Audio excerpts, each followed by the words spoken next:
మంది కాషాయమైన చేసిండు ఛత్రపతి శివాజీ మహారాజ్. మన రాజులకు మనకి చాతా కాదా అనుకునే టైంలో అప్పుడు బీజాపూర్ సుల్తాను మన ఒక భయంకరమైన రాక్షసుడు ఉండే, వాని పేరు మీ అందరికీ కూడా తెలుసు.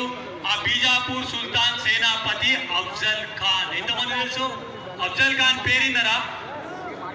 వీడు కొన్ని వేల మందితోటి ఛత్రపతి శివాజీ మహారాజ్ మీదకి యుద్ధం చేయడానికి వస్తూ ఉంటే అప్పుడు ఛత్రపతి శివాజీ మహారాజ్ ఏం చేసిండు అంటే, మనం బలమే కాదు బుద్ధితో కూడా ఆలోచించాలి అని చెప్పి ఒక ప్రయత్నం చేసిండు. ప్రయత్నం కాదు, సక్సెస్ఫుల్ చేసిండు. మనం సంధి చేసుకుందామని ఛత్రపతి శివాజీ మహారాజ్ ఆయనని రమ్మని చెప్పిండు ప్రతాప్గఢ్ కోట దగ్గరికి. మనోడు కూడా సంధి చేసుకుందాము, కౌగిలించుకుందామని ఛత్రపతి శివాజీ మహారాజ్ దగ్గరకు వచ్చి, నువ్వు నాకు చాలా ఇష్టము అని చెప్పి ఇట్లా దొంగతనంగా కౌగిలించుకొని మనోడు ఏం చేస్తాడు, కత్తి తీస్తాడు. అప్పుడు ఛత్రపతి శివాజీ మహారాజ్ ఆయన కత్తి తెలుసు కాబట్టి ఆయన దగ్గర ఉన్న పిడి గోర్లతోటి అఫ్జల్ ఖాన్ ఉగ్ర లక్ష్మీ నరసింహ స్వామి లాగా అయ్యి చీచి పేగులు తీసి మడలేసుకుంటాడు ఛత్రపతి శివాజీ మహారాజ్.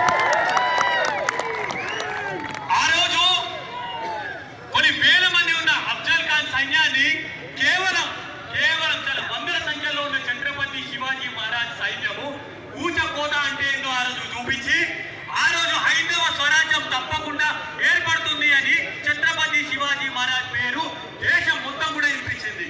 ఒక్కసారి మీరు ప్రతాప్గఢ్ ఆ యుద్ధం ఎట్లయిందో మీరు చూస్తే, అఫ్జల్ ఖాన్ బీజాపూర్ ఏదైతే వాళ్ళ సుల్తాన్లు ఉన్నారో ఆ యొక్క సైనికుల తలలు మొండాలు కూడా ఎటువంటి అర్థం కాలేదు. అంత ఘోరంగా శివాజీ ఊచకోత కోసేసాడు. ఈ రోజు మనం అట్లా చేయాల్సిన అవసరం లేదు.